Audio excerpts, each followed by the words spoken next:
அன்பார்ந்த தோழர்களே, அனைவருக்கும் தமிழ் வணக்கம்.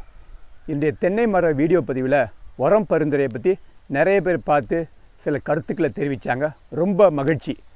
ஒரு சில விவசாயிகள், ஒரு சில பதிவாளர்கள் அவங்களுக்கு ஒரு சில சந்தேகங்கள் இருக்குது.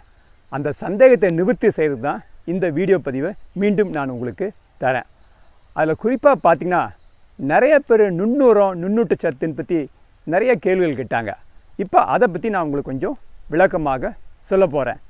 சிலர் என்ன சொன்னாங்க, சார் மரம் நல்லா வளர்ந்துருக்கு சார், பூக்கலை, பிஞ்சு உதிருது, ஒல்லிக்காய் இருக்குது, ஊமைக்காய் இருக்குது, தேரைக்காய் இருக்குது, இப்படி பல்வேறு சந்தேகங்கள் அதில் கேட்டாங்க. ஸோ அந்த சந்தேகத்துக்கு இப்போ நம்ம இன்றைக்கி ஒரு வழி சொல்ல போகிறோம். அதை பற்றி இப்போ நம்ம பார்ப்போம். என்னுடைய தோட்டத்திலேருந்து ஒரு சில மரத்தில் பார்த்திங்கன்னா இந்த பிரச்சனை இருந்துச்சு. இப்போ நம்ம முதல்ல குறிப்பிட்டு சொன்ன மாதிரி தேரைக்காய், ஊமக்கான்னு சொல்லுவாங்க, ஒல்லிக்கான்னு சொல்லுவாங்க, பல்வேறு பேர் உண்டு அதுக்கு.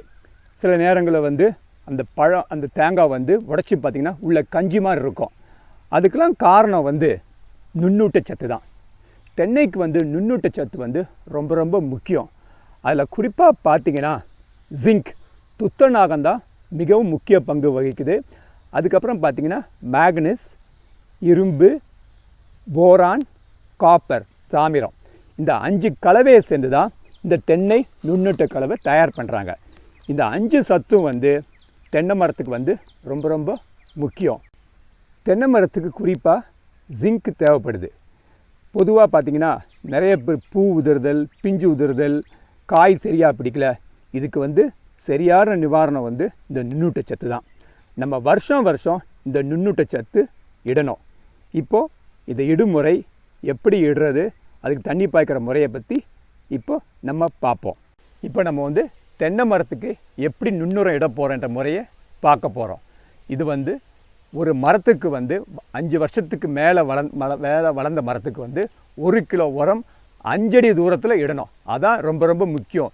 இந்த உரத்தை இது பக்கத்தில் கொண்டு போய் போடக்கூடாது. 5 அடி தூரத்தில் சுற்றி போட்டு கொத்தி விட்டு நீர் பாய்க்க போகிறோம்.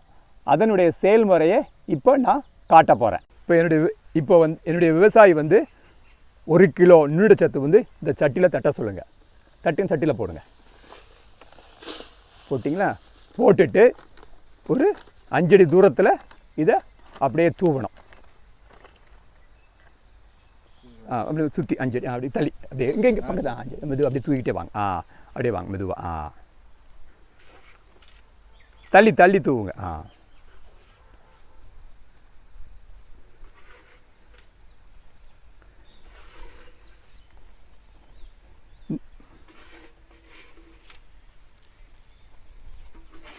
இப்போ நீங்கள் பார்த்தீங்களா, இந்த 1 கிலோ உரத்தை 5 அடி சுற்றில் சீரான முறையில் அவர் தூவியிருக்காரு. இப்போது இந்த நுண்ணூட்ட உரத்தை போட்ட உடனே நம்ம மண்வெட்டியை வச்சு லேசாக கிளறி விட வேண்டும்.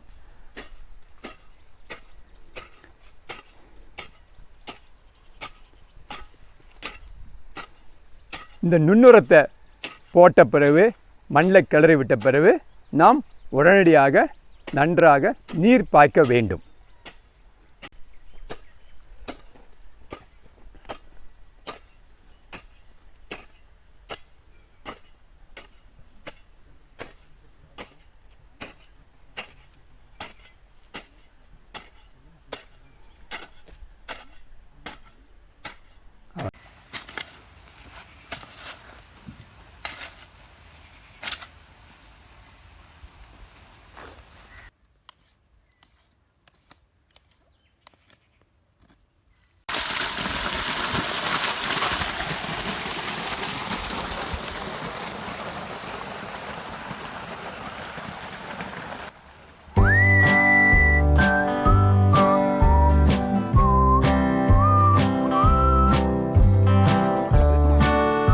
இப்போ நம்ம தென்னைக்கு 1 கிலோ நுண்ணுரம் 5 அடி தூரத்தில் போட்டு நீரை பாய்க்க வேண்டும்.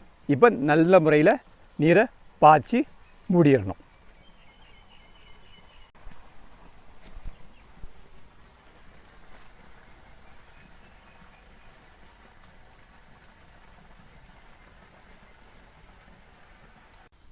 இப்போ நான் சொன்ன மாதிரி நுண்ணூட்டச்சத்து தென்னை மரத்துக்கு மட்டும் கிடையாது, மற்ற எல்லா பயிருக்குமே இருக்குது. குறிப்பாக நெல்லுக்கு இருக்குது, நிலக்கடலைக்கு இருக்குது, பருப்பு வகைகளுக்கு இருக்குது, சிறுதானியத்துக்கு இருக்குது, காய்கறி செடிகளுக்கும் இருக்குது. ஸோ இந்த நுண்ணூட்டச்சத்து நம்ம குறைவாக போடணும். நம்ம எப்படி சாப்பாடுக்கு ஊறுக்காய் சாப்பிட்ற மாதிரி தான். நமக்கு எப்படின்னா நிறையா காய்க்குன்னு சொல்லி உரத்தை ரசாயன உரத்தை அள்ளி போடக்கூடாது. அளவோடு போட்டு நிறையா பலம் எடுக்கணும். இப்போ நீங்கள் பார்த்தீங்கன்னா நான் அந்த நெல்லுக்குரிய நுண்ணூட்டச்சத்து இதில் இருக்குது. நெல்லுக்கு குறிப்பாக மெக்னீஷியம் என்ற நுண்ணூட்டச்சத்து கண்டிப்பாக தேவை. ஜிங்க்கு, இரும்பு சத்து, காப்பர் சத்து, மேக்னீஸ், போரான். ஸோ அப்படி ஒவ்வொரு பயிருக்கும் ஒரு நுண்ணூட்டச்சத்து இருக்குது. இந்த விகிதாசாரங்கள் தான் இந்த நுண்ணுரங்களுக்கு கொஞ்சம் கொஞ்சம் மாறுபடும். மற்றபடி அடிப்படை நுண்ணூட்டச்சத்து எல்லா பயிருக்கும் ஒன்று. நான் குறிப்பிட்டு சொன்ன மாதிரி பார்த்திங்கன்னா இந்த நெல்லுக்கும் இந்த நுண்ணூட்டச்சத்து உண்டு. இது ஒரு ஏக்கருக்கு கிட்டத்தட்ட நம்ம 5 கிலோ போடணும். ஒரு ஏக்கருக்கு 5 கிலோ அதோட சம அளவு மண்ணும் கலந்துக்கணும் சீராக தூவுறதுக்கு. எப்போ இந்த நுண்ணூட்டச்சத்து போடணும்னா நடவுக்கு முன்பு அல்லது விதைச்ச பிறகு கண்டிப்பாக இந்த நுண்ணூட்டச்சத்து போடணும். இதோட பயன் என்னென்னா பூ ஒன்றை போல் பூக்கும், பதிர் வராது, நோய் பூச்சி எதிர்ப்பு சக்தி கொடுக்கும், எல்லாம் நிறைய மகசூலும் கிடைக்கும். இதுதான் இந்த நுண்ணூட்டச்சத்து அடிப்படை விஷயம். அதே மாதிரி இந்த பயிர் வகைகளுக்கும் இருக்குது. பார்த்திங்கன்னா பயிருக்கும் தனி நுண்ணூட்டச்சத்து இருக்குது. இதுக்கு குறிப்பாக பார்த்திங்கன்னா மேக்னீஸ் சத்து தான் அதிகமாக தேவை. எப்படி நான் நெல்லுக்கு மெக்னீஷியம் தேவையோ பயிருக்கு மேக்னீஸ் அதிகம் தேவை. இதுவும் என்ன செய்கிறோம், நம்ம பயிரை உளுந்தாக இருக்கட்டும், பாசிப்பயிராக இருக்கட்டும், தோரையாக இருக்கட்டும், நீங்கள் அந்த விதைச்ச உடனே 10 கிலோ மணலை கலந்து ஒரு ஏக்கருக்கு 2 கிலோ தூவி விடணும். அதே போல் நிலக்கடலைக்கும் இந்த நுண்ணூட்டச்சத்து நீங்கள் போடலாம். ஸோ எல்லா பயிருக்கும் நுண்ணூட்டச்சத்து கண்டிப்பாக தேவை. இப்போது என்னுடைய பின்னாடி நீங்கள் பார்த்தீங்கன்னா இந்த தென்னை மரங்கள்லாம் நிறையா இருக்குது. ஒரு சில மரங்கள் சரியாக பூக்காமல் இல்லாமல் காய்க்காமல் இல்லாமல் இருந்துச்சு. நான் தொடர்ந்து இந்த தென்னை நுண்ணூட்டச்சத்து எடுத்த உடனே அதுக்கு ஒரு பலம் கிடச்சிது. இப்போ எல்லா மரங்களும் ஓரளவுக்கு நன்றாக காய்க்க தொடங்கியிருக்கு. பூ உதிரல் இல்லை, பிஞ்சு உதிரல், இது மாதிரி சில பிரச்சனைகள் தவிர்க்கப்பட்டுள்ளது. ஸோ நீங்களும் தென்னை சாகுபடி செய்ய விவசாயிகள், அது வீட்டிலையாக இருக்கட்டும், தோட்டத்தில் இருக்கட்டும், இல்லை வயலில் இருக்கட்டும், நீங்கள் நான் பார்த்த வீடியோ பதிவில் அந்த நேரடி உரங்களும் போட்டுட்டு இந்த நுண்ணூட்டம் கலையை வருஷந்தோறும் மரத்துக்கு 1 கிலோ போட்டு நல்ல முறையில் மகசூல் எடுத்து ஒரு தரமான காயை உற்பத்தி பண்ணி நம்ம லாபம் பெற வேண்டும் என்று உங்களுக்கு நுண்ணூட்டத்தை பற்றி வேறு ஏதாவது சந்தேகங்கள் இருந்துச்சுன்னா என்னோட நீங்கள் பகிர்ந்துக்கிட்டு மீண்டும் சந்திப்போம். ஆதவன் ஃபார்ம் சார்பாக என்னுடைய நன்றியை நான் தெரிவித்துக் கொள்கிறேன்.